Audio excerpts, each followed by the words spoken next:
Content warning. We have fun and laugh a lot during the process of making this podcast, but some of the movies we watch have adult situations. That means we may use language that isn't suitable for children, as well as topics that could be triggering for some. We want you to enjoy our podcast, and that means taking care of yourself and feeling safe. Thanks for listening.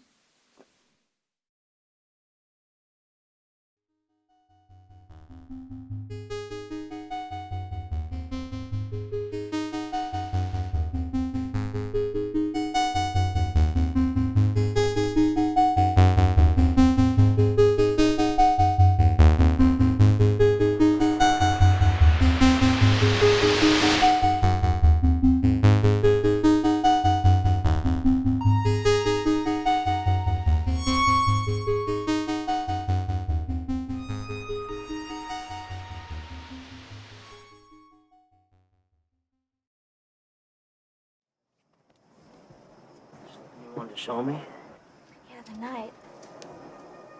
What about it? It's dark. I noticed. It's all so bright. It'll blind you. I can't see. Well, listen. Do you hear it? Listen, I don't hear nothing. Well, listen hard. Do you hear it? Hear what? The night, it's deafening.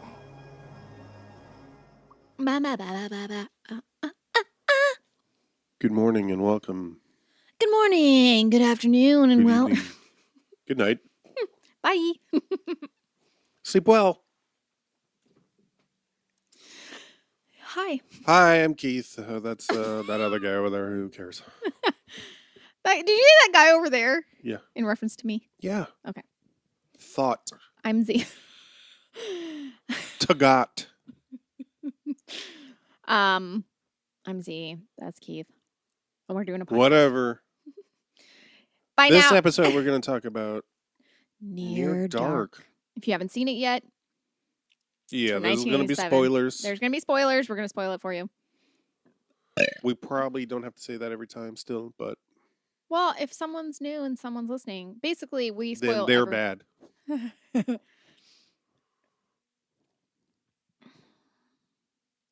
Near Dark. It's Kathryn Bigelow's second full-length outing.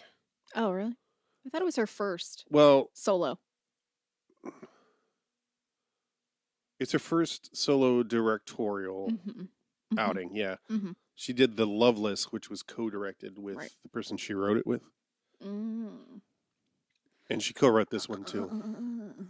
I think they both co-wrote. Eric Red is the person's name.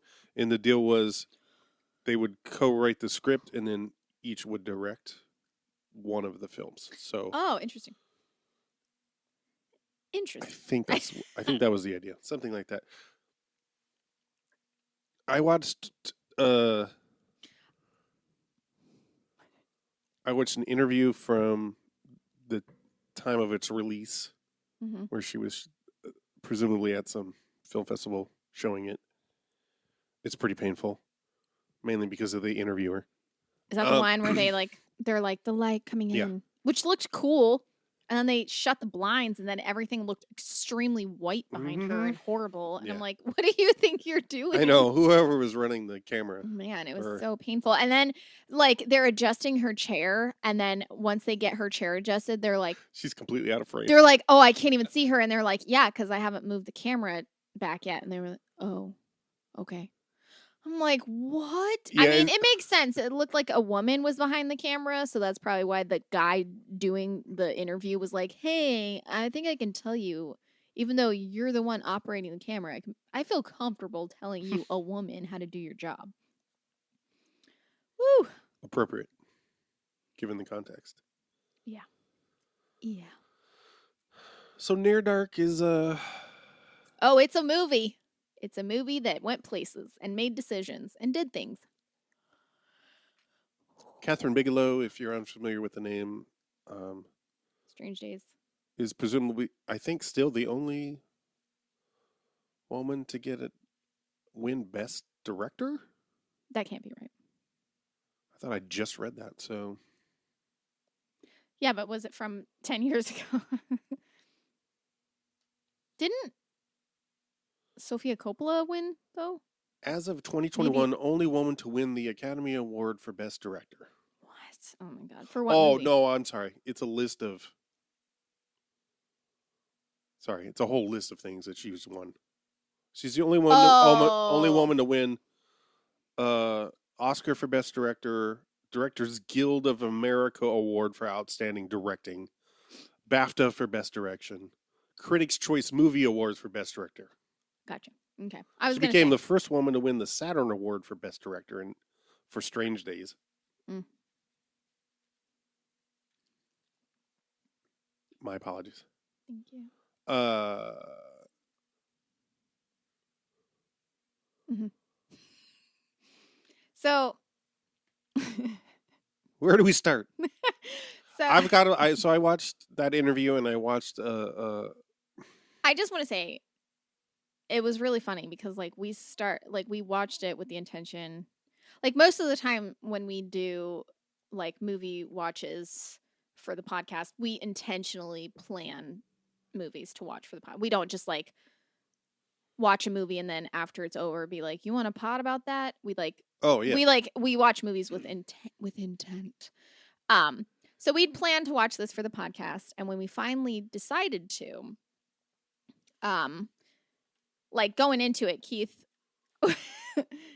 I don't know, we were like halfway through, maybe not even halfway through, and you were like, if you don't want to pod about this, if you want to save this for an unmentionable, yeah, he was like, if you don't want to do a pod about this, I understand. There's not much here, and I was like, I literally had a page and a half already, and I was like, no, we're podding about this. But he was like, I don't have much. I don't know how much I'm gonna do, and then by the end of the movie, Keith said, I don't know, because usually we watch movies during the week and then we record podcasts on Saturday. Keith was like, I don't know that I can wait till then to pod about this because I'm so like, he's like, and then he like watched all these like things. He's like, no, I got to do so much research. So I thought that was really well. By the end of it, I was like, by the end of it, I was like, I was like, first of all, I don't think it's a good movie. No, it's a terrible movie. I think no offense. For folks who enjoy genre movies for the fact that they're in the genre, it's probably, I mean, it's for being a relatively low budget horror movie, you're probably going to get your money's worth. You know what I mean? Yeah. But by the end of it, I was like, there's so much. This seems like a really elaborate production, given its presumed budget. Yeah. I'm just like, there's got to be so much that's left out that didn't make it into the movie. Turns out. I mean, I didn't find anything on that specifically, but also I didn't know. I had not heard of this movie until like less than a year ago. Oh, yeah. I think I looked. IMDb was like, IMDb. I think it was in reference. I was looking up The Night Flyer or whatever. Something. And it was like more like this kind of suggestion. Something. We were talking. And I was like, oh shit, it's Kathryn Bigelow. We were talking about Kathryn Bigelow. I think that's what it was. We were talking about Kathryn Bigelow films, and you looked it up and you were like, have you ever heard of Was it when we Dark? watched Strange Days? No, that was a while ago. Because this was since the pandemic and our movie binge in the last year. But I mean, I downloaded it I purchased it completely legally. We a long time ago. Yeah. You downloaded, or I mean, you got it. You got it immediately. Someone gave me the gift of this. Someone gifted it. A million tiny little pieces over the internet, one at a time. Different sources. It was a while ago, but like I think it was like when we were just talking about, because I think what it was honestly is we were trying to remember, because she does like the Hurt Locker or Zero Dark 30, and you couldn't remember which one she did, and so you were looking it up, and then you're like, oh, have you ever heard of this movie? And I was like, what is it? And you were like, it's a vampire movie. And then you started looking it up and you're like, oh my god, this sounds insane. And I was like, oh yeah. And I thought it was gonna be way different than it was. I thought it was gonna be boring. I was right. But I thought it was gonna be boring in like a good way. No offense, Kathryn Bigelow. Although watching her in her interviews, I'm Oof. like, yeah, this tracks. She's like, Right. I was painting in New York, Yeah. and I like It- ran out Give me of a lot of- ways to sustain just like painting in an apartment in New York. So I went to college. I'm like, what? I Yeah. went to No. Columbia. I was like, what the yeah, fuck? I know. I ran out of money, so I went to grad school. I was Which- like, ooh, shishi. Right. Someone's rich. I don't know where to start. So it's Uh-huh. it's one of those movies. Apparently, this is quite. I didn't realize this was a thing, but so many people thought they were being real original by making a vampire western, including John fucking Carpenter, master of horror, did this in the 90s. I like how like vampires are supposed to have like spanned like they're basically, I mean, like, the origin of like the speculation has, that like vampires, like Jesus was the first vampire is one speculation. There's all kinds of but Jesus is a they zombie. span thousands of years. Oh, but you do feed him your blood, I guess. Right. You Like drink there's his the whole blood. yeah. Mm-hmm. So they span, but I'm saying like the mythology goes back like so long, and they're like, imagine vampires, but like a cowboy. Right. No one's ever thought, and I'm like, why would no one have thought of that? Right. Like that's not like some magical. No, yeah.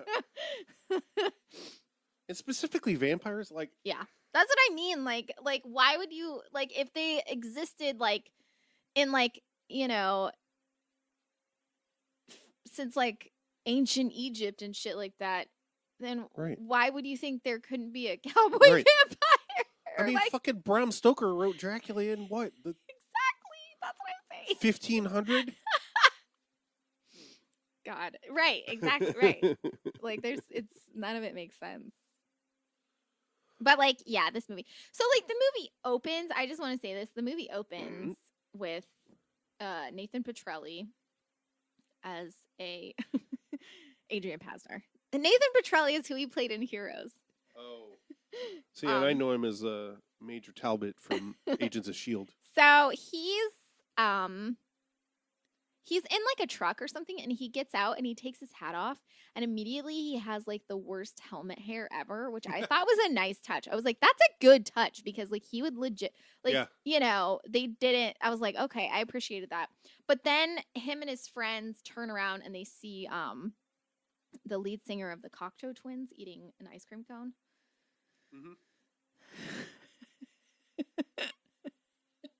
And then the movie just goes on from there.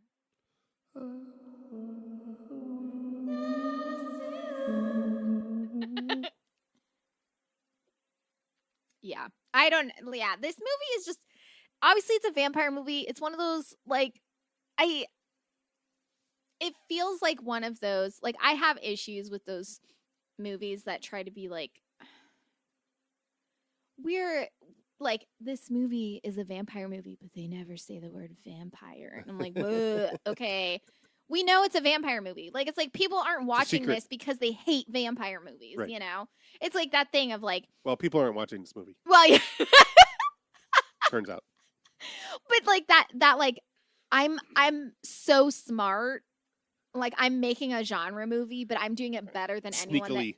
but I'm doing it better than anyone that enjoys this genre, because I don't actually give a shit about the genre, Right. and I don't care about it, and I actually am like breaking all the rules, and I don't know any, and I don't care, and it doesn't matter, and it's not really a vampire movie because we don't say vampire, but it's about vampires, but it's done better and smarter because we don't say the word vampires. It's No, also it's not- done worse and horrible because you don't say the word vampire. Right. Every character is unlikable, and none of it makes sense.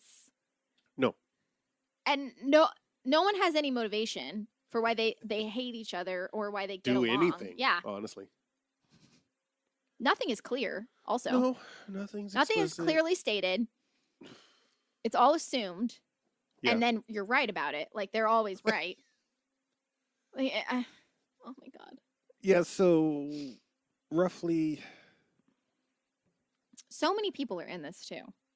This is basically like the cast of Aliens. It's the cast of Aliens, literally, because it's right. Lance Everybody. Henriksen, Bill Paxton, Jeanette Something I can never. I'm never gonna know. I'm never gonna remember what her name is. No, it's so bad. Oh God, her. I was assuming Jeanette Goldstein. Yeah. So this was after Aliens. Yeah. But I was assuming it was before just because she has short hair in Aliens, which would make sense after that horrible bleach job that someone did to her hair that all of it got chopped off immediately because She did it herself. I was going to say, I hope that whoever did it is not doing anyone's hair. That looks like I did it myself here. And there was intent behind it, but we'll get into that later. No. Oh God. It was anyway. So very specifically, Bigelow asked all of them, apparently individually, and without them according to both Paxton and Henriksen, like Paxton got the script first and was super excited about it. Called up. He seemed like he was having fun with it. Yeah, he called up Lance Henriksen in the middle of the night, presumably, because they were in different time zones or something. He's like, "What?" He's like, "Come on, just read the script." And then he read the script and he got excited about it. And then Jeanette Goldstein was also on board. And apparently Kathryn Bigelow specifically wanted them because they'd all worked together already and been through a production. She was like, "Oh, great. They don't have to do the work of building up the chemistry and the working relationship," which is smart. Oh, yeah. Too bad you can't see any of that, really. Nope. Too bad it doesn't translate at all. Ugh. Roughly, what do we got? We got Adrian Pastar is hot for this young lady that he meets eating, and his name is an ice cream cone. Caleb. Yep. You're right. He's hot for this girl because he sees her looking at an he ice cream cone. He sees her and he's just like, come on. Let's hang out. Yeah. They hang out. She says, "Listen to the night." He says, "Haven't met many girls like you ad infinitum." That's what I wrote down. Because he just says it so many times. He says it many, many times. Then and then throughout the movie, I think. It's, oh God, it's painful. She goes to feed off of him and I guess hesitates and... No, what happens is she's telling him to get her home because the sun's coming up. Right. And he stops the car and he's like, "I'll take you home once you kiss me." Ugh, fucking ugh. And she kisses him and then I'm assuming loses control and ends up biting him. Oh. And then just runs away. I don't think she was intending to bite him. Really? I think she just liked him. Oh. Or if she was intending to bite him, she changed her mind about it. That's why she was like, "Just take me home." Oh, okay. Unclear. Right. Doesn't really matter. Yeah, again, nothing is stated. It's all, you have to just But then her crew shows up to pick her up? Is that what happens? No. What happens is then his truck breaks down or won't start or whatever. And then he walks home with 5 cigars carefully placed in his shirt or whatever. He's smoking, like the sun is like burning him as it's rising. He's walking home. And then his sister sees him or something. His sister and his dad, who we don't find out are his sister and his dad until like over halfway through the movie. Completely unclear. They I just thought he was just someone stumbling onto somebody's property. Right. And they're like, "Look." And then I don't know. I think I missed this part. It was so hard to pay attention to this movie because immediately I was like, I hate everything. Not interested. It's not interesting. I don't understand. And I guess either they like put him in their van or something. They come and pick him up because she's bitten him. Uh-huh. And then he's just really sick. And they're all mad at her. Crew's mad at her. Yeah, they're pissed because she bit him, and they're like, I guess, I mean, in a sense, it makes sense. It's like, you've just turned him, and like we kind of have to agree on this. We have to, which you know, Right. that's probably the most sense the movie makes. They're like, Yeah. you don't just turn people, you don't just do this, you don't just bite Right. people. You have to like, You know, don't just get married. you don't just do this. You know, like you gotta ask permission. You gotta get, you know. Okay, so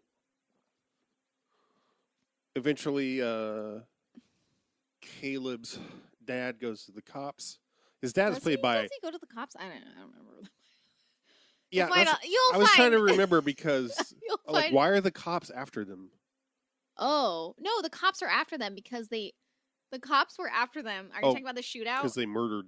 Because some they people. murdered, and that one dude jumped out the window.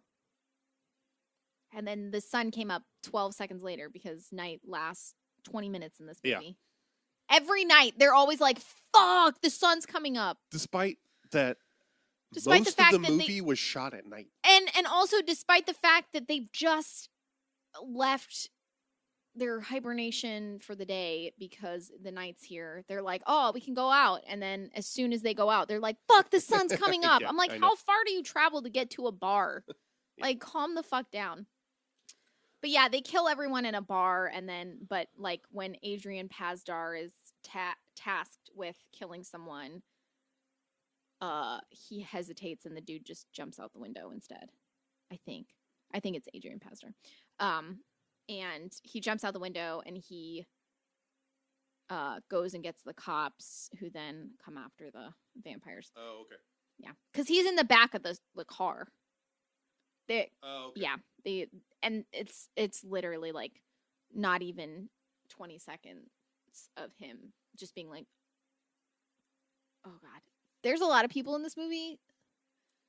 I feel like, you know, like Lance Henriksen and Bill Paxton and Adrian Jeanette Pazdar. Goldstein. Yeah. But Adrian Pazdar, like, yeah, like Jenny Wright. Sorry, gotcha. Jenny Wright plays May, and she quit making movies in the late '90s. she did Lawnmower Man. She did the Lawnmower Man. Okay, Yeah. but she kind of quit making movies, and who knows what happened to her. In the documentary I watched, Mm-hmm. which had most of the cast, Oh, interesting. Except for her. except Oh, for her. yeah, you were telling me Adrian Pazdar. Yeah, Adrian Pazdar is like, Jenny, if you're watching this, I've been trying to get in touch. I'd love to That's talk so to you. It's really sad. sad, yeah. He was like, I don't know what happened to her, man. Aw. I mean, I don't know when that was made. It's oh, clearly right, not. Yeah. It's That not it like- looked like it was like early '90s, and this Yeah, was '87. So Yeah. The thing that was hard for me was like, so like obviously when you're like in movies, like you have to force relationships because you have like a limited amount of time. You know, you have to like make things happen where they might not have like, you know, so like it, you know, you have to kind of ignore sort of things that maybe aren't organic or, you know, like, oh, this wouldn't happen in real life. Okay, but neither would, you know, the rest of the shit that's about to happen in a span of less than 2 hours. So, or like 2 hours or whatever. Mhm. So, but like, I'm like, yeah, I don't think that y'all like, because you're supposed to think that him and May have this relationship, yeah. Caleb and May, and I'm like, I don't believe you. Like very immediately, I was like, Yeah. I don't buy Right. it. Like I just don't buy it, and it was like that was really hard for me. Where I was Yeah. like, you know, the whole point of them, like, Well- of him being with them, of them, like her, Yeah. like fighting for him not to just get killed by the rest of the Yeah. vampires that are like, we fucking hate this dude. Why is he here?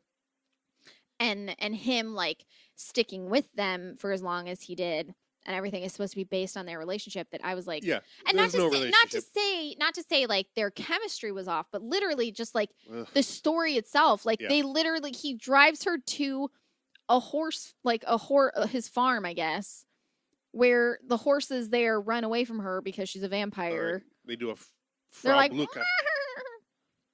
you know, you need that noise, and because she's a vampire or whatever, and then he just says 15 times in a row, I haven't met many girls like I've you. never met a girl like- And then she says, take me home right now.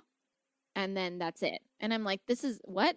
and they're like madly in love. I'm like, what? And she doesn't seem like she Well, wants to be around him though. She keeps like she know. keeps like exiting, and then he comes after her, and I'm like, I know that like there's supposed to be like an implication of like chase, like the chase in this, like Yeah. he's chasing, but I'm like, I don't want that. I don't want to, I don't want to feel chased by men. Or anyone that is a potential romantic partner. Please, if I leave your car, don't come after me. Just let me go. Anyway. Yeah, the love story as motivation does not work at all because no, yeah, they're together 30 seconds. And then the sun's coming up. And yeah. Okay. The aliens crew is May's crew. They live and travel together. Yeah. They're all vampires. Yeah. Oh, there's also the little kid. Homer.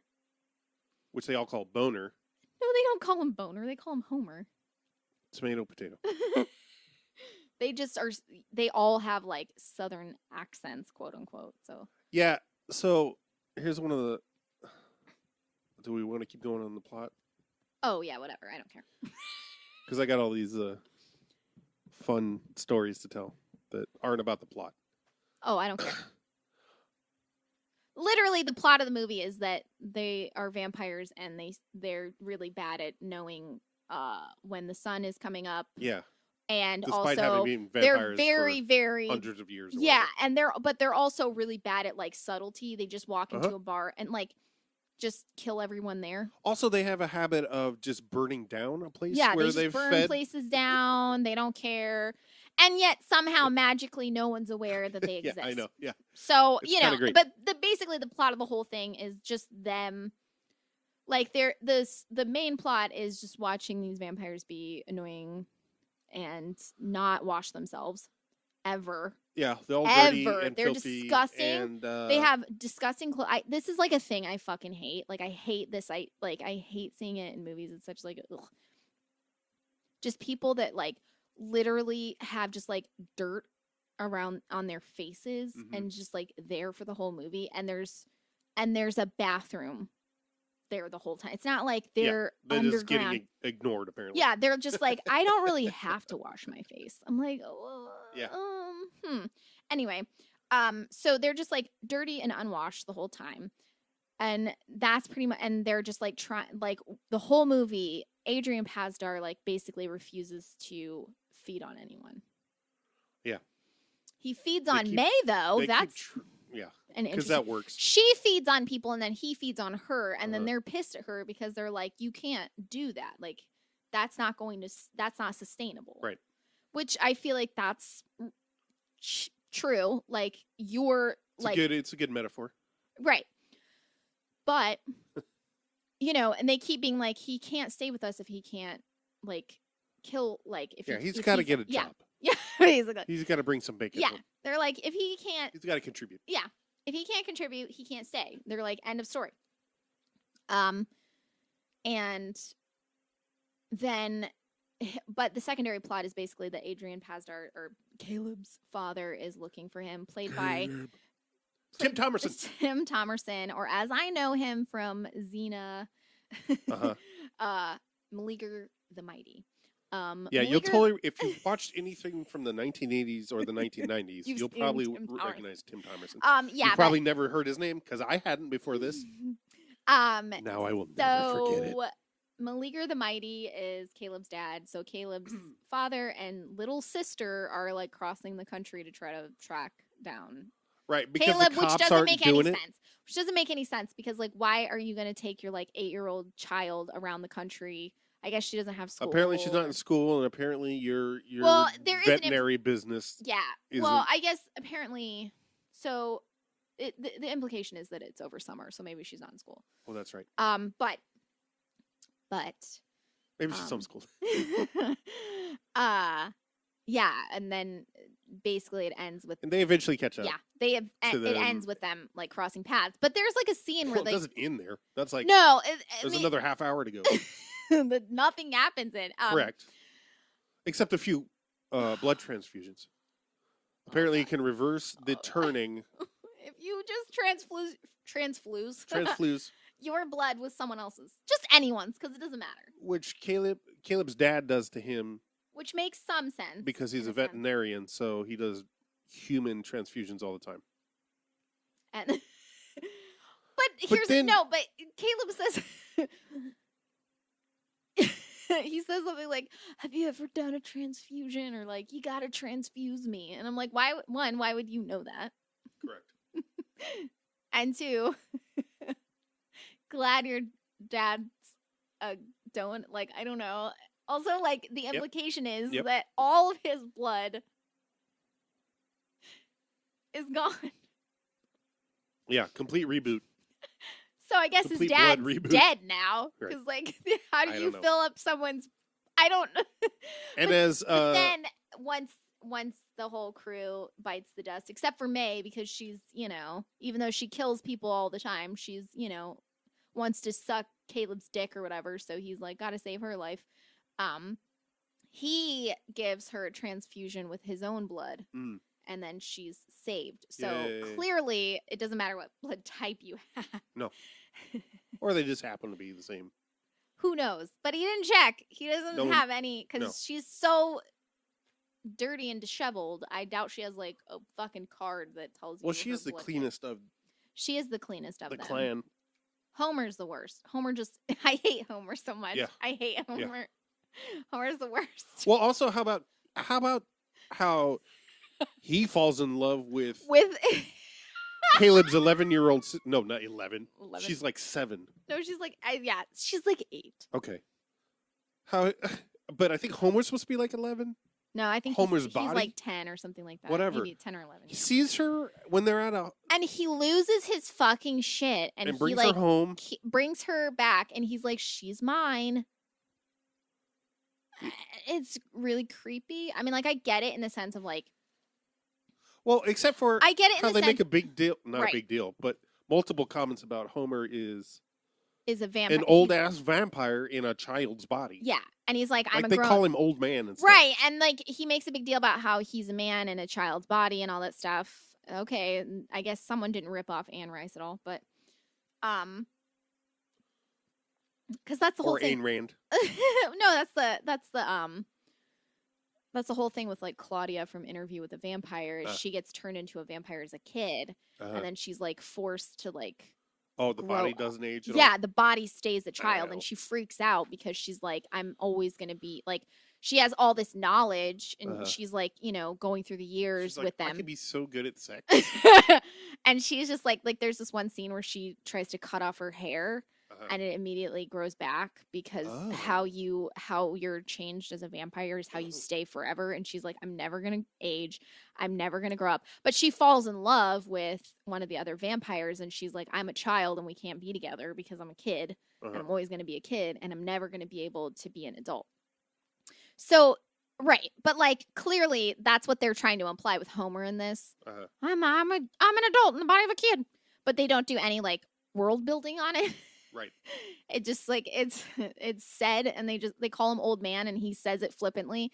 But then he sees a child, and he's chain smokes. Right. Then he sees another child, and he's like, "My bride." Gimme. So that's fucking gross. Yeah.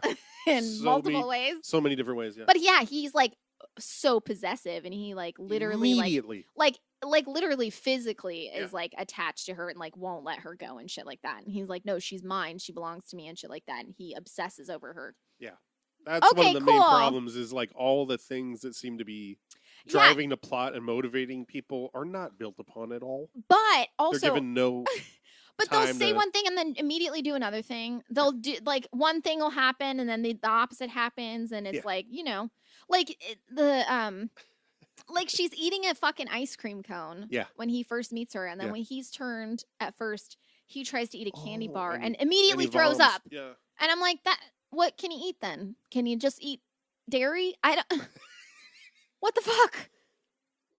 That's right. There wasn't enough dairy in it. There was no consistency. Well, you know, maybe she was eating sherbet. And what made it sick was the dairy. That ice cream cone made me want like Dairy Queen ice cream. It was supposed to make you want May. Ugh. Ugh. Yeah. No offense to Yuckers. no offense to the actor. It's just like that act of like I'm eating ice cream. I'm putting my mouth on something. I mean, like that makes her a sexual person. Like, I know. Well, it's so infantilizing too. Infantilizing. It's like sexualizing someone licking a lollipop. Right. Yeah. Oh God, Lolita. I wrote down though, why are these vampires allergic to wiping dirt and snot off their faces? It made an impression.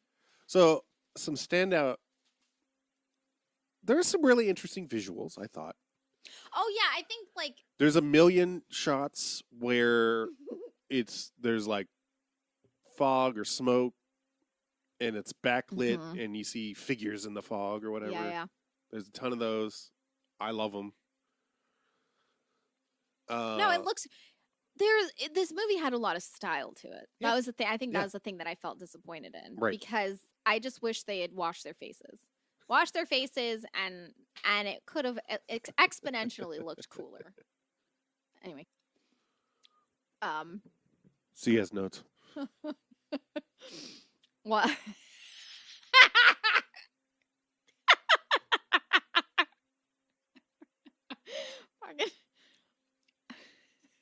Said something. I don't know. I don't know exactly. The night is your night, bro.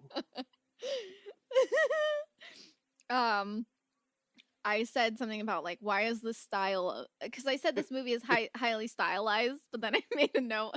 Why is the style of this movie my balls smell? That's right. I wrote that down too. That was very good.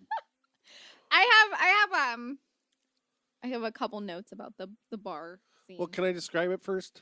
Oh yeah, no, I was saying I have a couple, so it's great that you are bringing it because I have some notes. I mean, all I really wanted I just wanted to set it up as like, it's clear it's meant to be a thing, right? Like it's meant to be like one of the set pieces of the movie, because they fucking kick open the door. There's like there's a fucking bass line that is happening. Yeah. And I think it's where I think it's meant as like the fork in the road for the movie, like where from here on out is where like they depart, like up until now they're like trying to form a bond, and from here on out is when the bond breaks, kind of. Between the group and Caleb? Is that what you mean? Yeah. Okay. Well, I mean, it's definitely a turning point. Yeah, it's like the turning. I guess that's what I mean. Yeah, it's a turning point for them. But it's also meant to just be pure gore and fun. One of my favorite parts of the movie is Bill Paxton just oh my god, Bill Paxton's fucking amazing. ape shit. Bill Paxton's hilarious. I feel like Bill Paxton is such a good like over actor. What? Over actor, like he was so sort good. of, yeah. Like, and I don't even know how to like just ridiculous, like whatever Over the it was. top. Yeah, ridiculous. But it totally fits this character. Oh yeah. And this like is he was really perfect for like he's the only thing. Like his character, his execution, I was just like, love it. No complaints. Yeah, 10 out of 10. At all. Yeah, he was great. And it's really just it's him going ape shit and like starting shit with the locals in the bar. He does this shit. You remember this? He's like, oh my god, hey, you hear the one about Buffalo Bill? Puts his chin in a beer. Yeah. There's a glass of beer and he just goes bloop. And then his fucking chin is covered with foam. Foam beard. Oh my god. And then, but like, yeah, like he does that, like, and the guy's about to get pissed, and like, then he does that, and he's just like, what the fuck?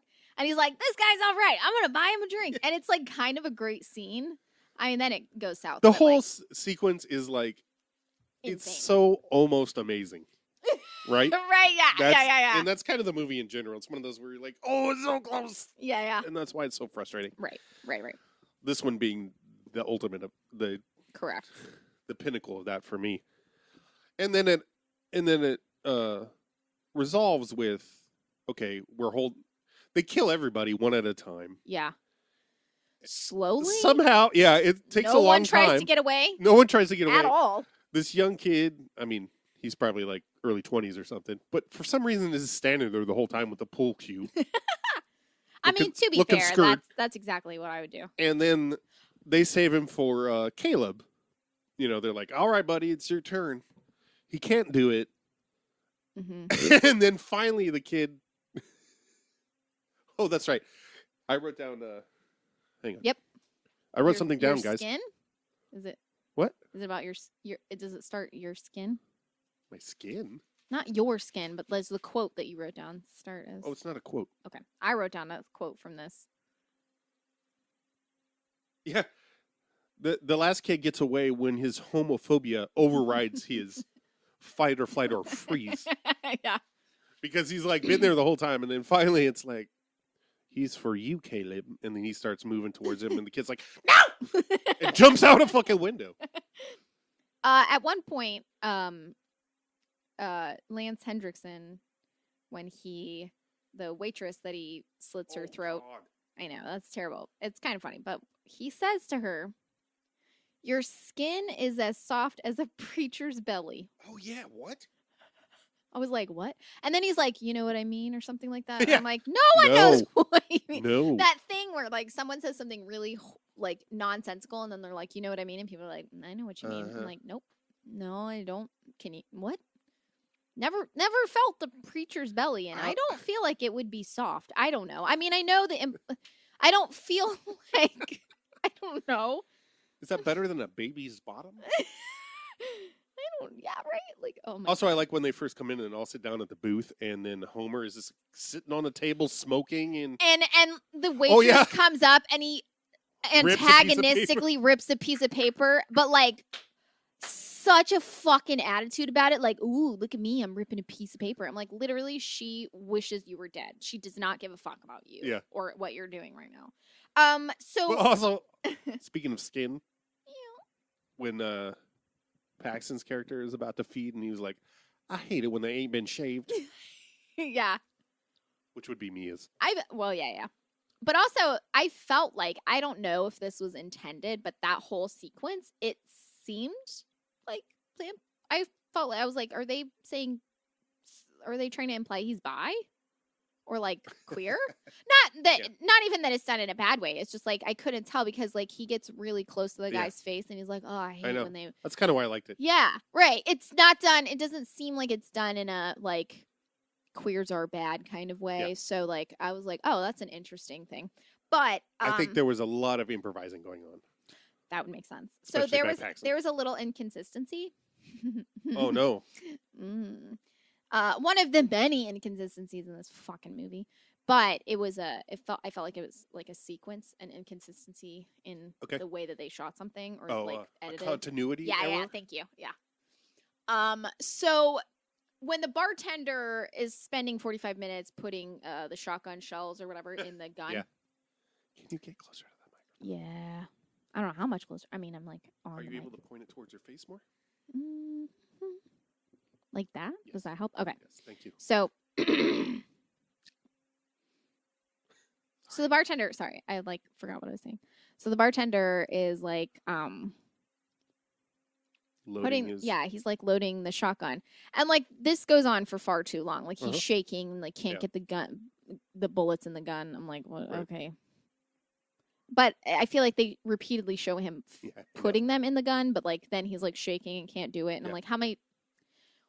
But he picks one of the shells off of the floor, and there's broken glass everywhere. Oh, which happens later. Yeah, and before he shoots anyone, which is very confusing because like he doesn't use the shotgun, and then Bill Paxton gets on the counter and kicks everything, like kicks all of the glasses off of the counter. And then he shoots one of them. I think it's Caleb he shoots. Caleb definitely gets shot. And here's a great thing about that scene. It was his first time. It was Adrian Pastar's first time wearing squibs. Oh.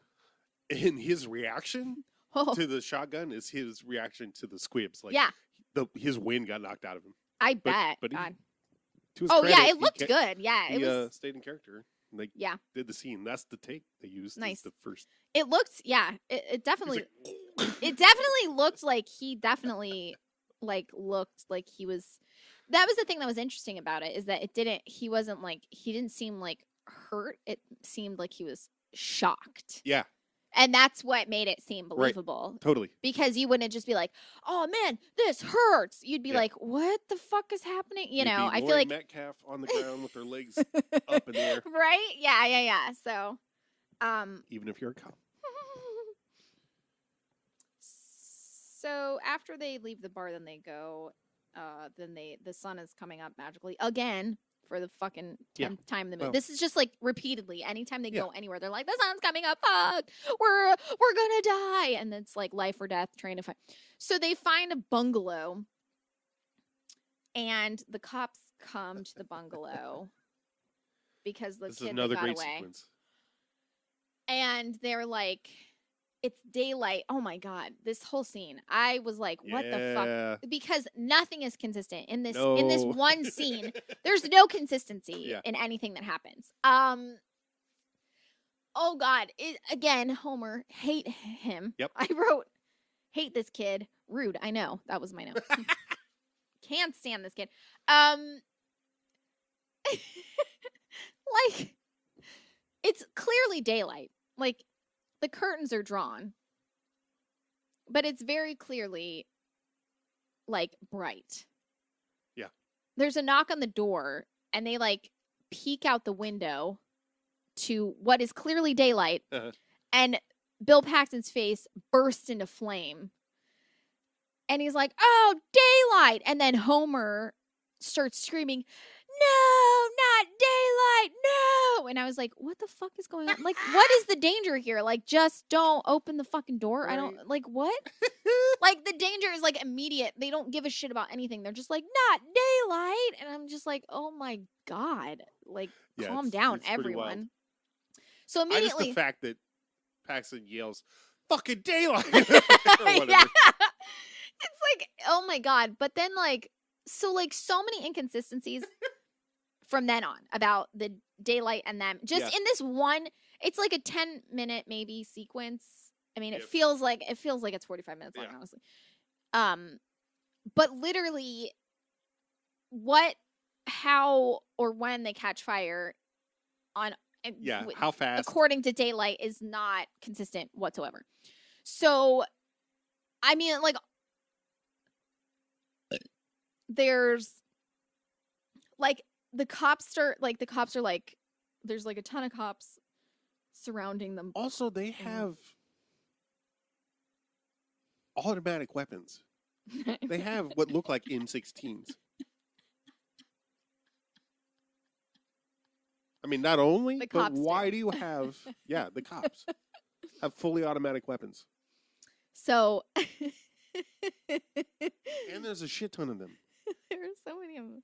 Also, why are they just like, the vampires have like 4 guns between them. Yeah. Right. And they're just like pistols. Right. And they're like, anyway. It's cool. We can hold up and have a shootout and we'll be fine. So. But this is when Adrian Pastar puts the blanket over his head, right?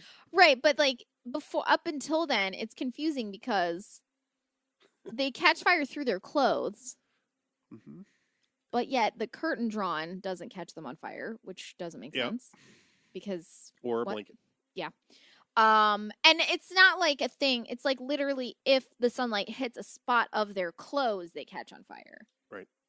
Not like if they like it would make sense if like a spot like the sunlight hit like an exposed piece of skin and then their whole body burst into flame. Okay, that's something. But like, no, it's literally like if sunlight hits a clothed part of their body, they go into flames. They burst into flames. But like the curtains drawn don't. And then like. Well, you're saying drawn, but do you mean closed? Yeah. Oh, is it is drawn open? I thought you draw the curtains to close or open them. I don't know. I have this confusion as well. Listeners, same with blinds. Don't let us. Are the blinds drawn? The blinds are drawn when they're closed, right? Right? I think it's the other way around, but I could be wrong. I don't know. Fully ready to admit that I have it wrong too. Yeah. So anyway, all these bullets in like they're just shooting Punch bullets holes throughout in the walls. Yeah. And the bullet holes are catching them on fire. But Adrian Pastar puts a blanket over himself. Yep. And runs outside. He eventually catches on fire, but not immediately, which again doesn't make sense to the rest of it because bullet holes are catching them on fire. Then he hops in the van and drives through the bungalow. And guess what? No one catches on fire from that. No. Again. Because it creates a seal. You know, it's airtight, light tight seal around. Then, even though they drive out the other side, by the way. Yeah, then they drive out the other side and they're sticking their hands out of the windows. Yep. And to shoot. And shooting. And again, not catching on fire. Yeah. So, like, there's no consistency with this whatsoever. And I'm like, it would be different if you didn't repeatedly show them bursting into flames fucking immediately. Yeah. Like, immediately. Yeah. It's so stupid. Like, I hate it. I hated it. There's also this thing they do a couple times where they're inside the car and the sun's up and they're like, hurry, cover the windows. And they're like putting up tinfoil and doing duct tape and spray painting the windows. Oh, shit. Wait, was it? What point was it? I don't remember what part of the movie it was. Oh, I think it was when they were in the truck. No, shit, I don't remember. Huh. I think it's when they come back to take his little sister. And It's time to pay the piper. What? The guy in the semi. He's like, if you don't get away from my semi in 5 seconds, I'm gonna shoot you. Or he's like, I'm gonna run you over. I don't know. He says something, and he goes 1, 2, 4, and Bill Paxton shoots him. Yeah, that's pretty good. That was pretty good. Is that the semi that then Caleb drives into Paxton? Into Paxton, and then it bursts into flames magically. Yeah, so there's this scene where Caleb and May are hitchhiking, and a trucker picks them up. Mm-hmm. And they do this that bit. scene confused me. Yeah, none of it makes sense. No. And it seems like he's telling him how to drive the truck. See, but all he keeps doing is like, shift, baby, shift. That's what the driver is saying. As though he's... What? But then he does some shit with some... He was like, oh, first you gotta detach the trailer. So I assume that's why that's there. Because then... So that he can drive it later, because there wouldn't be you can't. Well, no, do you remember... I mean, it doesn't make sense. I probably don't remember, because there's so much of this movie that I literally... Caleb tries to run down Paxton's character. Mm-hmm. I don't remember his fucking name. Yeah, I don't know anyone's name. And he hits him. Of course, he's not dead. Oh, yeah, and he punches through the... He climbs up on the front of the truck and punches into the hood of the truck, into the engine, and starts ripping shit out. Pretty good. And Caleb is like, oh, I know. He flips a switch, jumps out of the truck, and then it explodes. I mean, it is a tanker truck, so presumably there's like petroleum product in the back. But he hits the self-destruct button? Like, what is that? Yeah. I don't know. Good question. That's another great scene. Yeah. Sequence. Whew. Just for the fun. Oh my God, I forgot. And then what's her name? Bleach blonde mess. She throws a knife at Caleb. He like ducks out of the way. Right. And Lance Hendrickson catches it in his mouth. It's not done well. It is not. It's also unclear. It's a little unclear if he caught it in his teeth or it just stuck in his face. To me. Well, he's talking. He says something to him, so his mouth is like open, but it like stabs him, and like it's so. Also, like the direction of the knife, like it looks like it goes sideways, or like it's on its I don't know straight into up his and mouth. down. Yeah, like, straight up and down into his mouth. But then when he takes it out, it's flat. Sideways. I'm like, okay, all right. I love that. And then he just like spits out blood. It's so. Also, at one point, because like I guess Lance Henriksen came up with his own backstory for his character. Yes. And Boy, did he. Oh God! At one point, he says that he fought for the South, and Adrian Pasdar is like, I don't even know what that means, and he's like, the South, we lost. And I was like, okay, cool. So you're all just white supremacists then? Right. Cool. This feels great. Okay. But Lance Hendrickson, like, to get in character or whatever, or like to flesh out his character, he would dress up as the character, as how he imagined the character. Yep. And he went driving around at night and picked up a hitchhiker and was being really creepy. And the guy freaked out and was like, let me out of the car. And so he was like, I didn't want to tell him who I was or what was going on. You know, I was just like playing a bit. He's like, so he paid him $80. He gave him $80. Oh, really? Yeah. And he was, and, I didn't know that part. Yeah, he gave him $80 nice. and said, yeah. That makes and me he was feel like, better about it. He was like, the guy was so scared of me, but he could have just overpowered me and like knocked me on my ass so fast. He was just scared. He's like, so I gave him money, and I was like, thanks. Yeah. So that's cool. That's nice. I thought that was nice though. I mean, like, it's kind of like unfair. Like, you know, like someone didn't necessarily it's still shitty, to but be at least, put in a car and scared. But at the same time, you know, I mean, and in 1986 or whatever, when this was shot. Right. I said right. Oh, I thought you said 90, and I was like, who? That's a lot more money than it is now. $80 would get you a lot more than it would now. So that's cool. I mean, like, that's at least a bus ticket, a couple bus tickets probably. Yeah.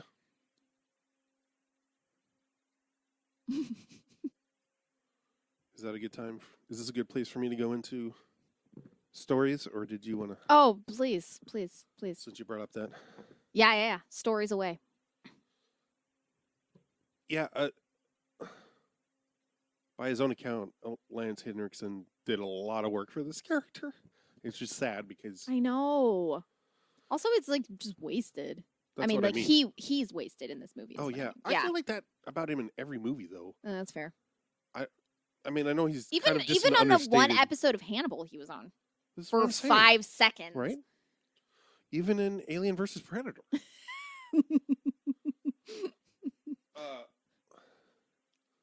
I mean, I know. I think his style is just kind of understated. So yeah. But even in Jagged Edge.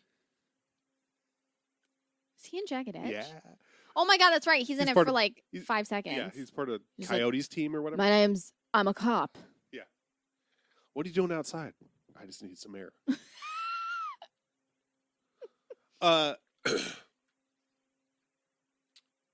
Yeah, he first of all, I think they all did their own costumes. They all did their own costumes? I think so. Interesting. Lance at least talks about how none of them changed clothes. Correct. Which goes along with not wiping their snot from he came up with this whole backstory that he was part of the Confederate Navy. Yeah. Specifically, Navy. Painted his hair with shoe polish? Yeah. Because that was a thing they did back then? He gave himself a rat tail, a long-ass braid in the back, and dipped it in tar, he said, because that's what they used to do. Mm-hmm. I don't know. Yeah, I fucking... I don't glamorize that shit, so I wouldn't know. And he came up with this whole story about how he was turned. Which is that there was this naval batter. I think you mean turnted. That his ship, they all got massacred. Oh. That's a movie I'd like to watch. 100%. And that, like, a bunch of harpies, he called them, were descended upon and were feeding upon the dying. Dear Lance Hendrickson, write this fucking movie. Please write that movie. And I mean, it doesn't need to be about the Confederate South. He goes into, but please write a movie about a bunch of people on a ship getting harpied to vampirism. So much detail. Yeah, he's like, my character was lying there with his chest open and the steam rising up into the night, and then for some reason one of these creatures took pity upon him and turned him rather than fed upon him. It was a rat tail. Yeah, right. But yeah, he did his own wardrobe. He fucking sewed you wouldn't notice necessarily. Oh, I had no idea. His story is that he sewed the Confederate flag on the inside of his. He's wearing like a duster. Come on. Yeah, the flag from his ship that he was killed on.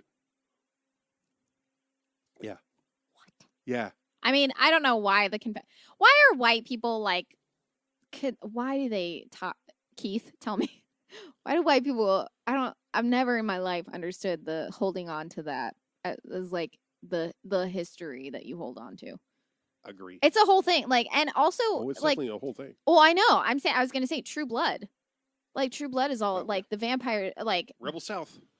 It's so it's very weird how, and it's always weird how they like paint the like, you know, we were fighting for our families. That's what we were doing. And I'm like, oh, you're racist families. You were fighting for racism, the lineage of racism. Like, it's so weird. You want us to starve because we can't have free labor? Oh God, I love, and by love I mean, I fucking love my great granddaddy. God, the way that she paints the picture of it's horrible. Paula Dean's a horrible person. The way she paints the picture of like how I much was playing an air piccolo, by the way. How she paints the picture of how her like great granddaddy was so destroyed after they lost the war, and you know she makes by law mandated to right, and like not own another human being. Oh my God, but the way she paints it is like because he killed himself because of it. Oh wow, I'm so sad. Yeah, it sucks. Oh no. He couldn't live with himself. Right. Oh, too bad he'd already had kids, so you're still here. Zing. Shots fired. But like she paints, only because she paints it as like it was such a tragic loss that he was so sad over having lost these people that he considered family. I'm like, oh. Yep. I'm sorry. What? What? And it's just like, yeah. It's family, just, free labor. It's disgusting. But like, white people are just like so confused as to like it being treated like they're just like, oh, it's a part of our history, and I'm like, yeah, it's one that you should feel really fucking bad about. Yeah, you should feel really fucking bad about it, though. Yeah. Like, this isn't a part of your history that you should feel any pride about. You should be like, you should One may even make the argument that the fact that we haven't reckoned with this history, right, is at the source of a lot of our one might reckon. But like the fact that it's just like people will be like, it's a part of your history, and I'm like, yeah, you should feel bad about that part. Like, you should wish that it wasn't. Like, your thing isn't like, oh, Look, we have to I grew up with the chief as a mascot, so that's just who I am. It's a sign of respect. It's part of my personality. Oh man, it's who I am. I thought you were farting. Who says I'm not? It sounded so juicy. So like one of the first things Hendrickson did was go and get acrylic nails put on. Yeah. And then he said he took pliers and broke off the nails. So that it would look like his bone was coming out or whatever. Yeah. And he had these extensions, and apparently he was trying to evoke a little bit the Max Schreck's performance in Nosferatu. Oh, interesting. Yeah. With that. Interesting. Yeah, I there's only noticed these tales of specifically him and Paxton just going the fuck to town. Yeah. Being in character off hours. Yeah, just driving around. Yeah. Well, one of that story that you told about him picking up the hitchhiker was, so they were shooting originally. Pre-production was set up in Oklahoma. Well, they shot at night. Like most of everything was done at night. Almost. Are you talking about the cop? No. Oh, okay. That's a different story. Yes. But there was a flood. Everything got flooded out. All their sets and shit. So they moved to Arizona. Oh, interesting. Production moved to Arizona. Lance. All their shit got flooded out. Yeah. Put that on a t-shirt. Okay. It just sounds like diarrhea. What has P-word? Everybody else flew. Lance, of course, decided he was going to drive Oh my god. and course he be in character, and that's when he picked up that hitchhiker. Oh, interesting. The cop. There's another story where Yeah. in character, Yeah. Bill and Lance decided they were going to go over to Tombstone, Arizona to see some of their old buddies. Oh, let me give this bit of detail because it helps a lot, sort of. They're all supposed to have their own aesthetic, all the vampires.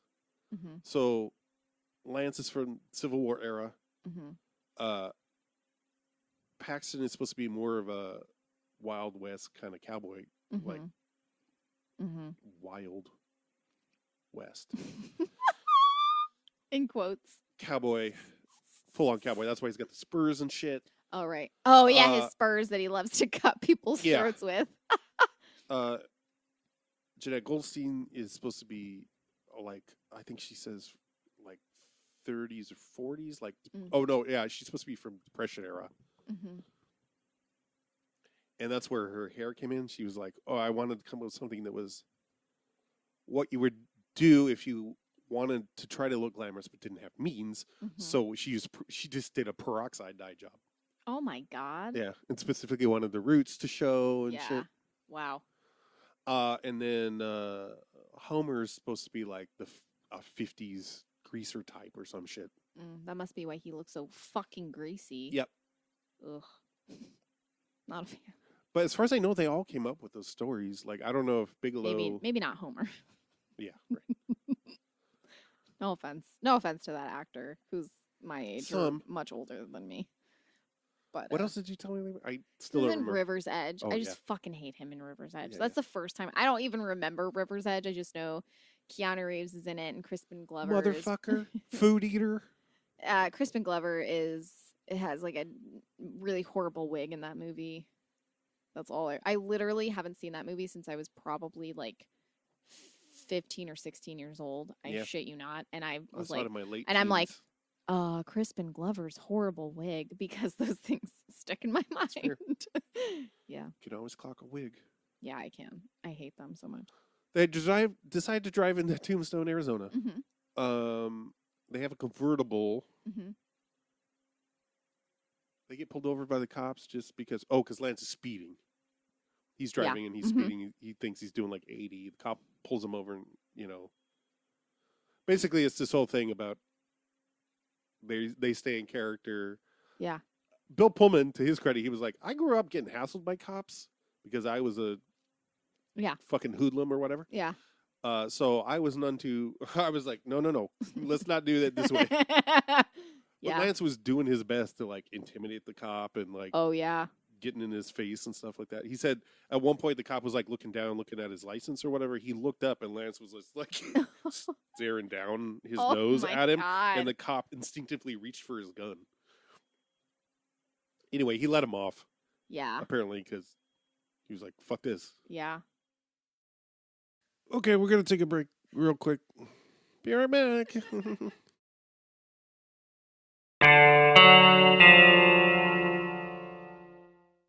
Hello, friends.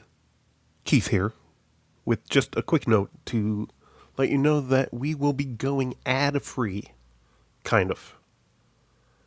Using Anchor's built-in monetization scheme has not proven terribly effective, so rather than submit you to the same recording of me reading copy for Anchor, you can look forward to things like promotions for me and Z's other projects, of which there are, let me tell you, a few. And maybe the occasional plea for more subscribers. As you may know, this is a project we do for fun and produce all by ourselves, just the two of us. We started during quarantine times and are quite enjoying it, and hope to continue doing so as long as it's financially viable for us to do so. So if you have the means and are interested in supporting us, you can go to anchor.fm, F as in fancy, M as in Michael, /Z and Keith Movie Pod. That's Z and Keith Movie Pod /support. Then you can click on the support button to sign up for monthly contributions. Regardless, we thank you for your continued support. You help keep us going, and it's a lot of fun, and thank you.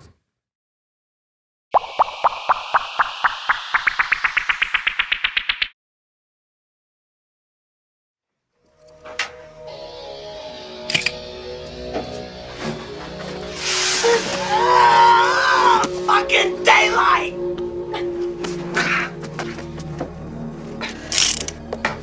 Daylight, no, please, no. Pull yourself together, old man. You leave him alone, Jesse.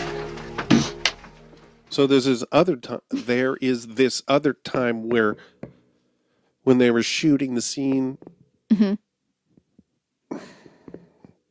where Paxton gets hit by the truck. So he's got this huge.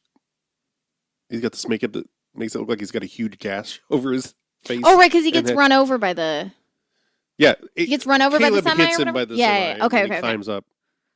I forgot what scene that was, honestly. Yeah. Or I forgot that he, yeah. But apparently there was, in where they were shooting, there was a freight train that would come through and stop. I don't know, overnight or to pick up. Yeah, something. Do something. But Paxton decided to go fuck with the conductor because he was in full Sweet. makeup. Yeah. He was like, "Excuse me, there's been an accident. So fucked. I look bad, but you should see this other guy." So fucked up. I know. So fucked up. But he and Lance sure seem to have a time making this movie. Yeah. They yeah. Well, it seemed like, I mean, at least from your research, it seemed like they were the two that actually did the most character building. Yeah. For their shit. I mean, I feel Lance like Paxton definitely did the most for backstory, I think. I feel like Paxton probably was just had fun at everything. God, do you remember that? Speaking of Bill Paxton, do you remember the Titanic alternate ending? Where He's like, "What the fuck, lady?" where the old lady, they, instead of her just like throwing the necklace off without anyone being around after telling them like it went down in the ocean, they catch her trying to throw it out, and he's like, "No, don't throw it out," and she like holds it out to him, and then he like goes to grab, and she's like, "Hop!" and tosses it in the ocean, and then they all laugh, and they're all like, "Ha ha ha ha ha," and then Then Paxton shoots her. Yeah, that ending would have had made that film have a completely different emotional weight. For those who don't know, Kathryn Bigelow and James Cameron were married for like 2 years. Oh yeah. For a second. 2 years for a second. Yeah, and he I had like forgotten about that. I read the trivia as soon as we were as soon as we were done like watching the movie. I read the trivia for it. As you know. And immediately like I had forgotten that this scene happened, but like when they're all I guess when they're all like individually feeding, I guess cuz they like all leave each other to go feed on different people. Cuz like Homer is pretending that he's like he's on a bicycle, like there's a bicycle, and he's like knocked off, and then like Bill Paxton gets in the car with like a couple of ladies, and Adrian Pasdar is and May are like in the truck with the guy. Yeah. So like they're all like, doing There's their own also thing. that, I think that's the same time where Lance and Jeanette are in a pickup and they get held up like they're going to get robbed. Oh, yeah. Mm-hmm. But Bill Paxton is like trying to hitchhike at first, and like someone passed them and flips him off. And that's James Cameron. Oh, nice. I didn't know that. Yeah. Awesome. I mean, it's only like he's not. I don't think he's credited, but Bill Paxton, I guess, confirmed that it was him in like the some sort of thing. Jeanette Goldstein said that like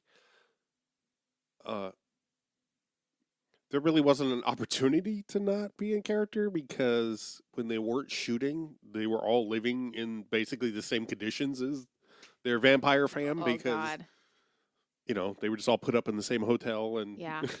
God, sounds horrible. Yeah. She was like, I want to be out of character when I'm not. Yeah. That's not fun for me, but The part the part anyway, the end where they all meet up at the like because the dad is like tracking him down and like all that stupid shit happens. Mm-hmm. And when they all meet at the hotel by chance, and Adrian Pasdar gets away, like his Meleager the Mighty shoots Lance Hendrickson and he just like spits the bullet out. Oh yeah. And they're like driving home and he's like and he's like, what the fuck's going on? He's like, you wouldn't believe me if I told you. And he's like, no, you need to tell me what the hell's going on. And he's like, he's like, you know, like he's just like trying to like skirt around it. And he's like, what is it? The dad, he's like, I think Adrian Pasdar is trying to like say something like you wouldn't understand, like these aren't normal folks. And the dad's like, yeah, normal folks don't spit out bullets when you shoot them. Daddy, go. What the goddamn hell's going on, son? I can't expect you to believe it. I can't believe it myself. I ain't a person anymore. I don't know what I am. I'm sick. We're gonna get you to the hospital right away. You're doing I'm dead. No. Caleb, those people back there, they wasn't normal. Normal folks, they don't spit out bullets when you shoot them. No, sir. I don't know why. Just the sequence of that happened. It was good. really funny because it was just like, no shit. Like, you know. We're like, way past. Yeah. Like, I'm not under the impression that like what's happening is normal. So, you know, there's the thing where they, a couple times you see them like panicky, try to put up foil and shit on the inside of the van. And apparently they rehearsed as a unit. This was part of their like pre-production process. They would go into a space and drill. Oh, wow. Darkening it through these means. You cannot tell, and it's sad because it doesn't translate. Yeah. They just look like they're hitting each other on accident a bunch. Yeah. But apparently it's a big part of their character work is that they would, as a group. This is sad, though, because it's like the amount of effort that they put into it, and it just translates as like a really poorly done film. Which is every movie. If the more I learn about a movie and its production, the more I'm like, oh, that's so sad because... Yeah. Like, yeah. I like how, like, the... like, in the trivia for this movie, it was like this production... got like the production company that oh yeah, like DEG. Yeah, it went out of business. Yeah, and they're like, that's why this movie tanked. And I'm like, no. I mean, probably that's one of the reasons. Yeah, this movie tanked because what the fuck.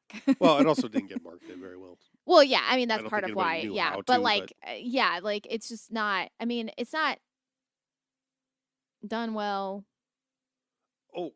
The thing I have neglected to mention is that the cinematographer was Adam. Shit, let me make sure. It's the guy who shot Terminator. Oh, right. Another Cameron tie-in. Yeah. I can't remember what his name is. But yeah, there was a lot of crossover between Cameron films and Bigelow films in this. This is before they were... Yeah, all the trivia was like married, anyway. Her future husband. And I'm like, you don't have to... I know, gross. Like, what? Like, that just, like, so weird. I don't understand your note-taking. I know. I've tried to... In attempting to streamline my note-taking, it's only made it worse. Adam Greenberg. And he said that like because Terminator was such a surprise success and done on like a shoestring budget. Oh yeah. That he became very popular as a cinematographer, and that at the time he got the script for Near Dark, he had 8 others that he was looking at, and he chose this one. Oh no, so many. But everybody that worked on this is like, this was so much fun to do. Oh, I bet it was. I would love to do it again. Yeah. Everybody was great to work really, with. honestly, the failing here is the writing. Like, it was acted pretty well. Yeah. It was shot okay. It was in like it had like a look. It was like very clear that it was trying to say, but like there was like the dialogue, the plot, nothing was good. The whole thing, like story, like nothing. I didn't care about anybody in this. No, that's true. Failed. Same thing with Carpenter's Vampires. Only I care even less about that. Oh God, that was so bad. But fucking we'll James Woods. I do want to talk about the special effects because, so I think it's in that interview at the time with Bigelow. Mm-hmm. She was like, we didn't want to use at the time the conventions for making smoke effects use really harsh chemicals. Oh. And I imagine they were pretty pricey too. Yeah. So instead they rigged up this thing where they used cigars. Mm-hmm. And apparently what it was kind of like a little container that had the cigars in it, a closed box that had a fan underneath to create pressure and to keep them burning. Mm-hmm. And then a series of like tubes that went up the person's torso. Yeah. And I don't know if they did this just for Adrian Pastar, but this is the one that they talked about. Yeah. He described specifically. Yeah, and the scene where he's like first bitten. Under the blanket. Oh, under the blanket? No, I thought remember when he's first turned and his car breaks down and he's walking across the when field? He's going home. Yeah. And he's just like fucking smoke is coming out of his hat and his I assume it's any time an individual is smoking. But like, and then they covered the tubes with prosthetics. Oh, interesting. But he said that like by the end of the day, like tobacco juice accumulated around the edges of the tubes and it was this putrid. He was like, I smelled like a fucking old ass stogie for like weeks after that. Oh my God. And sure, it's better than the alternatives, but it was disgusting. Gross. Another story from the documentary. Mm-hmm. Stephen Jaffe, who is credited as one of the producers. I don't know what that means in this particular context. Or any context. Yeah, usually it means somebody put up some amount of money. Yeah, I mean, that's an executive producer usually, but anyway, he was like, he told the story. He was like, yeah, I mean, so most of the movie was shot during night. Yeah. Which took its toll. Mm-hmm. Who was it? I think it was him, also Stephen Jaffe, who was like, yeah, you can tell any movie that requires a lot of night shoots, like after the third night, anybody who makes it that far is going to make it the whole way. But he said that one time he and Bigelow were driving back to their rooms or whatever, and he fell asleep at the wheel, and they could have died. Good Lord. That reminds me. Oh? When I was a kid. Yes. I had this so I didn't have many friends. You'll be surprised. I had one friend. I'm surprised you had that many. I know. It's true. I had one friend. Me too, by the way. Oh yeah. Same. Yeah. No. I'm not being like disparaging. I'm saying like it's actually surprising I had any friends. And I don't mean that in the sense of like because it's so pathetic or whatever. I just didn't know how to interact with people, so it was really hard. But so the one friend that I had, if I ever it was hard for me to have sleepovers. That was a really same. I couldn't really. That episode of Bob's Burgers where Gene is like Yeah. Oh, I relate so hard to that. So we came up with a routine where if I was to spend the night at my one friend's house, her mom lived I lived about 15 minutes away from their place, and her mom worked about 15 minutes away from my place, but in like the opposite direction. So like on her way home, she would basically pass by, like I was on her way home. So if I was to stay the night at her friend's house when her mom left Her friend's work, house. sorry, yeah, if I was to stay the night at my friend's house, her mom, my friend's mom, would just pick me up on her way home from work. Got it. Her mom would often fall asleep at the wheel. Woof. Multiple times on the 15-minute drive back to her place. Oh my god. Uh-huh. I didn't realize it was so daylight. Brief. Yeah. Brief and also daylight. Oh, cool. Yeah. Which I mean kind of makes it safer. She would say, and she I confess this to my parents, or like especially to my dad, as like a teenager, that this had gone on in the past, and my dad was like, oh my god, I never would have let you go over there. And I was like, yeah, that's why I never told you what's happening. She would literally so they had a van. This was so irresponsible. They had a van, and she had this I don't even know how to describe it. The driver's seat was like, they like broke it so that it was almost completely flat, so that she was almost laying down, and she would just like purpose? Yes, so that it was more comfortable. And she basically just had like her hands resting on the bottom of the wheel. So she was pretty much just almost completely vertical and just resting her hands on the see, I can't get that straight. I always think I'm wrong, and then anyway, she was horizontal, her hands just resting, her fingers just barely resting on the bottom of the wheel, and she'd be driving, and she drove very fast. She wasn't, how you had to drive on the interstate to get. Okay. So, well, you didn't have to. It was the fastest way. I think. Sure. Maybe you had to. Anyway. So she would. she'd be driving like 80 on the freeway or the interstate, and she'd go. A regular Lance Henderson. She'd go, whoo. And sleepy.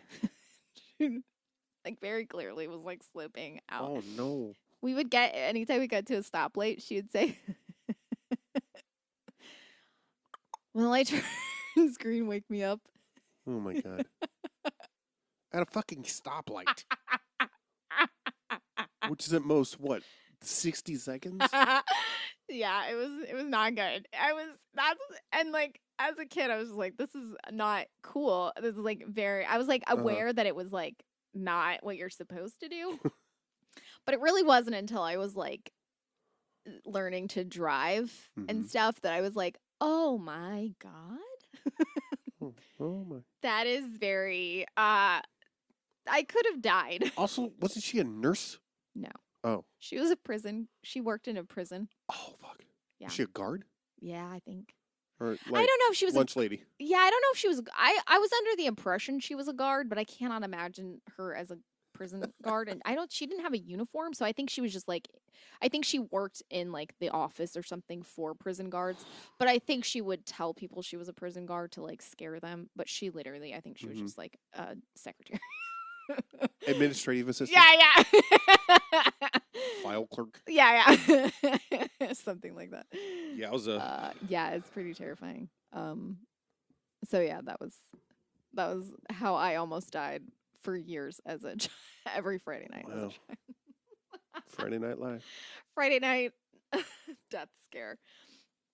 Yeah. It's some night death scare. There's a movie. Oh yeah. So that's that. Yeah. Anyway, whenever people are like, fall asleep on the wheel, that's always what I think of. Yeah, I think of her being like, "Woo, Yeah. I'm tired." I've run out of notes. Really, I don't. Except Except for at the end, like they come back to take his little sister. Like they come back to take his little sister. And May just makes the decision to like not be part of it anymore. And like the sun is coming up, or it has come up, and they're all like catching fire, so they're like trying to like put up all of the shield over the windows and shit. And then May like changes her mind. She doesn't want to do this anymore. So she grabs his little sister in the car and jumps out of the closed window. So it just breaks out of glass the back everywhere. window of the station wagon. And then lands on the little sister as they and fall. all the broken glass, presumably. Yeah.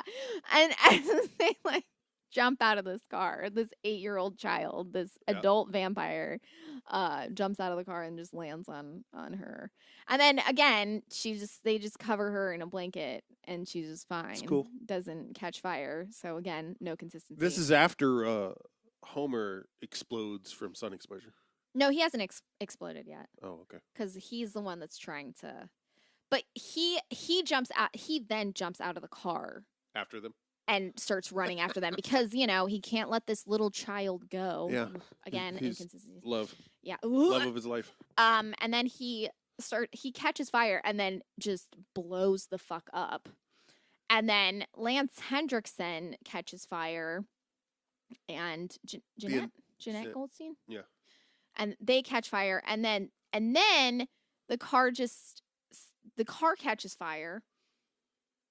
And then it just stops. Well, then it just stops driving and just like goes into a ditch, and then it blows up. Vampiric energy. And then it blows up, and then it blows out a transformer or whatever. So the smoke from it blowing up blows the transformer. Yeah, and then it ends with May getting a transfusion and then looking at her hands repeatedly. Oh my god! But it was supposed to end with. It was supposed to end with May and Caleb walking out into the sunlight together, and then Caleb's little sister catching on fire. What? But they realized they decided not to go with this end because they realized that it wasn't like a scary or terrible ending because she could just be cured with a transfusion. Oh, so right. They were like, oh wait, never mind. But yeah, it was supposed to end. It's supposed to end with the little sister actually having been turned after all. That's too bad. Which that could have been an interesting turn, but could have been a great sequel. Also, like I know that like remember how what's her name who did Pet Sematary 2 was like, I wanted it to be the story of the little sister who survived. Yeah, that would have been good. Been such a more interesting movie. Anyway. Mm-hmm. Man, Pet Sematary 2 was woof. I mean, it's what happens when you have like source material. Yeah. Like a book or something, and then from there, that's what happened in the 3rd season of The Sinner, in my opinion. Yeah, right. They went so far the second season they tried to do something similar to the first season, but not make it too much the same. Right. Great. And then in the 3rd season they were like, what if we did nothing at all like the rest of them? And Yeah. It's like The Last Jedi. I mean, no, not The Last Jedi. Yeah. No. Whatever. The Rise of Skywalker. Or yeah, whatever. Rise of Skywalker. What? One correction I want to make because I just noticed it in my notes. The other film, so Bigelow and Eric Red wrote this movie together. Bigelow directed. Mm-hmm. Red and Bigelow also wrote another movie that Eric Red directed called Undertow. Mm-hmm. That was their deal of like they wrote two and one. They each Gotcha. And I think that's got Lou Diamond Phillips. I don't know. I don't know anything about it. Me neither. Yeah, that's all I have. All my notes are expired. I got to return them to the library. They're overdue. Yeah, I'm out of stories and shenanigans. Yeah, I'm out of steam too. Yeah, I'm talking about Near Dark for me. I mean, personally, I like how what is this? A phone conversation between us? I'm done. Well, I got a couple more things to say. Yep. How was your day? it was Near Dark was rough for me. I didn't have as much fun. I was disappointed in that I really like part of like with what we're doing with the podcast, but also before the podcast when I really like watching 80s and 90s movies. I like the stylization. I like how different they look. They have a different feel than any movies made now because they're made different. Like they're made on film. Right. So like, you have like they're made on film. So, you can't do takes the same way. You can't like, you have a risk of losing, a shot. You can film something that ends up getting destroyed. Like there's all kinds of just the feel of a shot feels differently on film than it does digital. So yeah, there's something about like 80s and 90s movies especially that where they were getting really, really heavy into like, oh, we can make this look a certain way. We can have like style. We can have, really dark shots, or we can have like lots of color. Like, I don't know. There was just something where like, I feel like directors started getting into a specific way of like stylizing things. Especially the 80s. The 80s were really interesting. I guess I should say it wasn't that they were more stylized, it's just how they were stylized, I guess I should say, for the time. And so it's easy, like sometimes it's easier for me to watch those movies because I like lose myself in them in a sense because it's like, oh, it's so different. It's something, it's not now. It's not, it's a different time. It's a different place. Yeah. All of these things. And so I was excited to watch this because I was like, even if it's not the greatest movie, like it's still like gonna be really interesting. And it wasn't. It was so hard. I couldn't stay.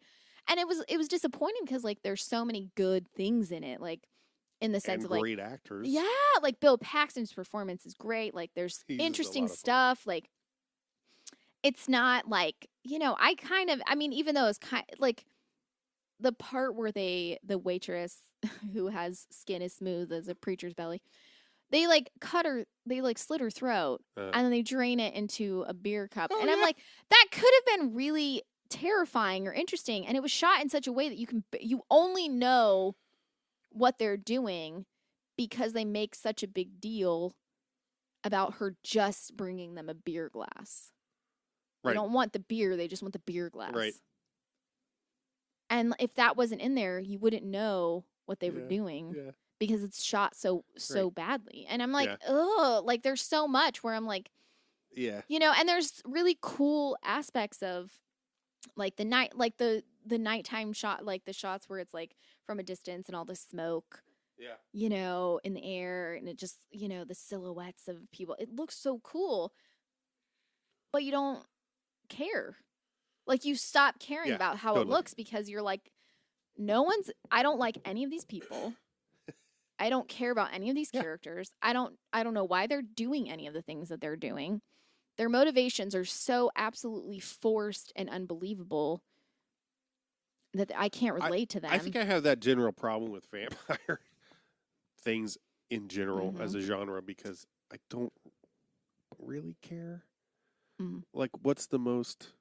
I mean, the Blade trilogy is fun, but that's because it's from the point of view of the Slayer. Mm-hmm. I don't know. Vampires aren't that interesting to me, I guess. I like vampire stuff a lot. Yeah. I don't hate it, but... Yeah. But yeah, there's also that scene. There's a scene where... It's when they kill the trucker, May and Caleb. And he's drinking from her. Mm-hmm. And they're in front of these giant oil rigs. Right. And I'm like, oh, that's a cool... parallel they're drawing, but also what I mean. Yeah, and she does say you're gonna drink me dry, and that's gonna kill me. Yeah, and I'm like, oh. But even so, they just keep doing the close ups of the oil shit. Yeah, and I'm like, what? I mean, it feels like. I mean, no offense to Kathryn Bigelow, and I'm not trying to be all about misogyny or whatever, and be like, well, woman. But it really feels like a first attempt. That's fair. You know, I mean, it feels like it feels like something where you're like, oh, I want to, it feels like you didn't have any trial and error to get you. Like, you didn't have any, like, you didn't workshop this. Yeah. Yeah. Like, you didn't have smaller projects that you worked on. Yeah. I mean, not to say that she didn't, but that's what it feels like. Yeah, it feels like, she wanted it to look like a music video. And it does, but that's the only thing that it has. Yeah. It feels like it has the weight of a music video. Interesting. Like, my attention span would last about as long as a music video for this film. And that's all they put into the story. So you liked Strange Days a lot more than I did. Yeah, I like Strange Days a lot. For me, similar. I think I have similar complaints. It's like, okay, the aesthetic's cool. Two things. Story. Okay, so two things that get me about two reasons why Strange Days I would enjoy it. I like the I love Ray Fiennes, Angela Bassett. Also, them kissing, they kiss really well. I love it. Oh my god, I love it. Like, you see tongue, that shit's hot. Like, them kissing is hot. Wow. I know. From someone who fast forwards. I know that I've previously stated that I do not like watching people kiss. I liked watching those two people kiss. Anyway, I'm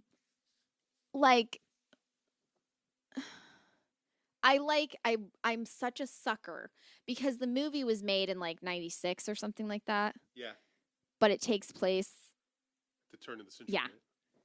I fucking love futurism that we've gotten past. Else? Yeah. I love that shit. I don't know. I'm such a sucker for it. I didn't watch Strange Days until after, like, I never saw Strange Days before it, it was. When we watched it, was the first time I'd seen it. But yeah. So I love shit like after... that's a way to get me, like, I'm a sucker for that. Like, in 90, being like, oh, the year is 1999 and everything's, That's a lot. I feel like it's the a lot internet. more common You just now. jack it right into your brain. I'm like, oh fuck yeah. It's the year 2012. This is not nothing like this even remotely. I fucking love that shit. Yeah. What were you gonna say? That's something that what? Nah, I don't know. Anyway. But yeah, it's downhill from there for Bigelow. Yeah. I mean, not from her perspective, but from my perspective of films I want to watch. Mm-hmm. I don't care about. I'm not going to watch anything she made after Strange Days. That's fair. Yeah. I think Strange Days is the only thing that I like that she's done. No offense. Yeah. That I'm aware of.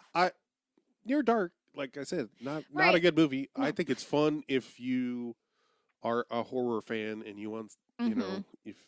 But even so, like, I'm such a fan of horror, and I felt like there were so many missed horror opportunities. Absolutely. The fact that, they wanted to make it just a Western, and they realized that the Western genre was on its way out or whatever.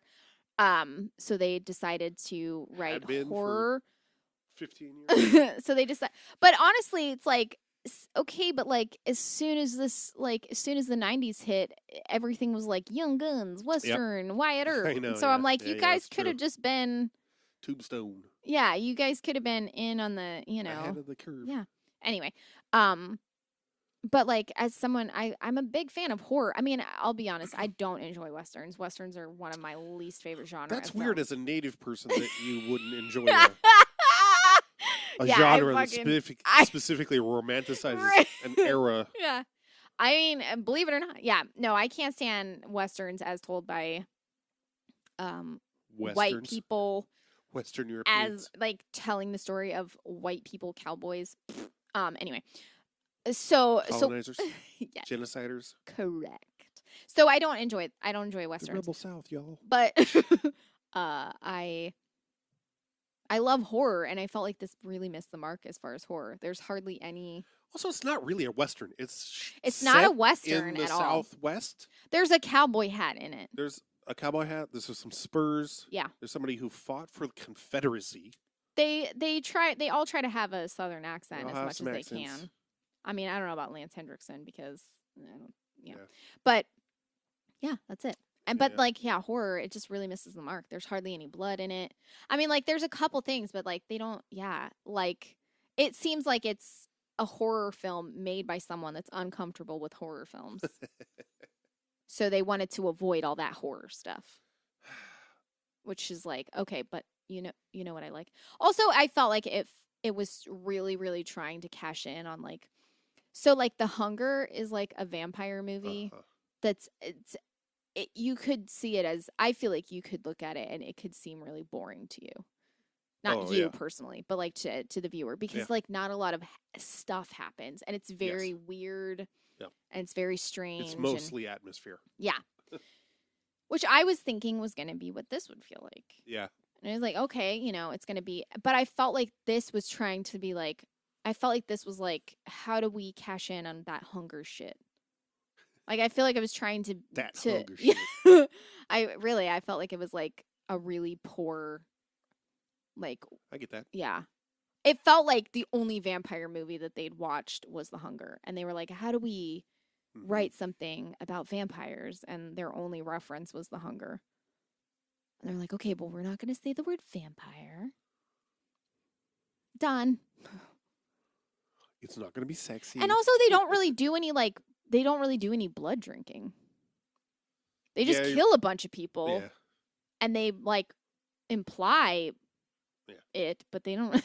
Yeah. Again, boring. Good point. Boring. But yeah, that's it. That's all I have to say. Now I'm done. Yeah.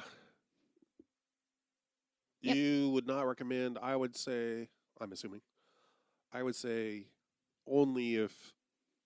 I think if you really, really like classic, like if you really like 80s movies, if you're a fan of the actors that are in it, I'm like, here's the thing. The movie's not, it doesn't necessarily do anything wrong in the sense of like it's not that interesting. It doesn't a whole lot, but I could say that about a lot of movies that I like.